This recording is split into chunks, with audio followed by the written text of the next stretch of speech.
You feeling perhaps a little bit overwhelmed or stressed? Well, today I want to share with you three key lessons I learned from one of my mentors on dealing with stress and overwhelm. And if you stay until the end, I have an extra point for you there as well. As always, if you want to connect with me further, you can find my social media links in the show notes below. And if you want to find out more about experiencing the power of breath work one to one with me personally, you can find more information on that in the link below as well. So I had an in-depth one-to-one session with one of my mentors, my heroes, the other day, Joseph McClendon, and it was a great conversation. And what I learned from these kind of people is that success leaves clues. Now, this is a man who's coached some of the top athletes, celebrities, people in the world, and talking to him, and he runs our whole institute and the team. I run his team for him as well, the sales team for him, and I always believe that success leaves clues, like wherever you go, right? So I thought, like, right, okay, I'm trying to figure out. I was admittedly getting a little bit built up with stress and overwhelm, will, coming at me. So I was trying to figure it out a little bit, and I went and had a conversation with him because he's one of the best in the world, and that was a very simple explanation at the end of the day, or thing to do. And I thought I'd really share these lessons because he always likes people sharing his stuff, and not they don't even have to give him credit. That's kind of a man he is. He likes to just share and give a lot of love to the world. So I thought I'd share my top three lessons with you, but maybe you're a little bit frustrated, you've got too much stress, overwhelm. Well, from one of the world's high performance specialists, having a conversation with him, I wanted to give you three lessons on this today. The first thing he taught me, and he had to remind me, these are pretty much all reminders of things within me. But when you get into a high emotional states, it's sometimes hard to think where to go. So the first thing he reminded me of is feel bad and interrupt it. Now, what do I mean by that? I mean that often we will wait until something gets really intense, like we do something and then suddenly someone does something out of line, something out of character, a situation happens we didn't want. Stress is another one of my mentors says stress is the byproduct of life not fitting our pictures, basically. We expect something and then something comes out of left field, right? So he said, prepare for it in advance. So imagine the most stressful situation, feel bad about it, interrupt it by putting a smile on your face, feeling good, and then think of something good and then fit that in. And do that again and again. And I found that's worked for me when I just prepare for something in advance.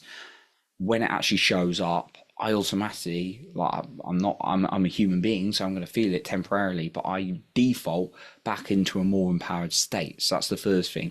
Prepare in advance for when tough things come up, right? Now, of course, you may not be, there's going to be some things that are going to be so intense, right? But day-to-day stresses and overwhelm, which is very common in places like the UK, and I know the US as well from lots of my friends over there. There are lots of things that can stress us that aren't on the outside extreme things, but preparing for ourselves in advance is really key. The second thing, if you're getting overwhelmed, write out all the things you got to do and then prioritize them. It was a very simple one, and then schedule it. It was a very simple one, but I've been doing that this weekend and it's really helped me, right? Because like often our brain go, I need to do this and this. Now, I've got a project management and a sales background, right? And I also offer breath work, right? So I have a lot of things. I have a good social life, good family life. But time to time, I can get a little bit overwhelmed. And using this approach in the past and being reminded of it has been really powerful. Just writing down all the things I got to do and then labeling. Now, I do schedule my week because I've got a typical project management kind of planning brain.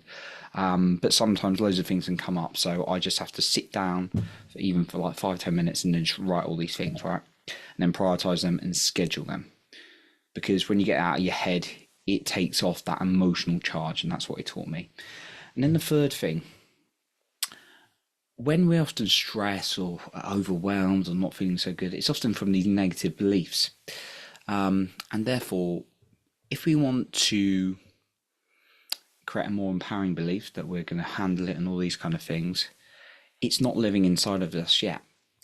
Now, a belief is not a belief if you're questioning it. So therefore, focus on questioning the beliefs that don't serve you and focus on living and feeling the beliefs that are going to help you again and again, and keep looking at the evidence of why they serve you. So for example, like if you have the belief that life is a gift and any challenge is only there to help me grow, that's a great belief about life, as opposed to like life is hard. That's a completely different belief, going to give you a completely set of feelings. Now the life is hard may be quite a difficult one to get rid of, and it may be a belief that you don't question, right?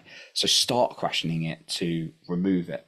And then the belief like life is beautiful and it's a gift and any challenge is growth, start feeling it, and then start thinking of evidence why that is true, why things have worked out for you, why life is a gift, and then do it more and more, and you'll embed it inside of you.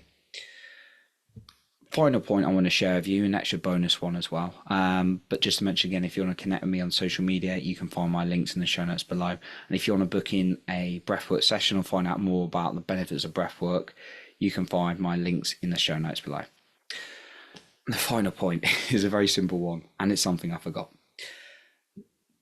Having spoke to my highly successful mentor, one of the best high performance specialists on the planet, and had the privilege of interviewing some very successful high performers who work through lots of stress and overwhelm and managed to put it to the side. So even though they're running like multi-million-dollar businesses, it doesn't impact them.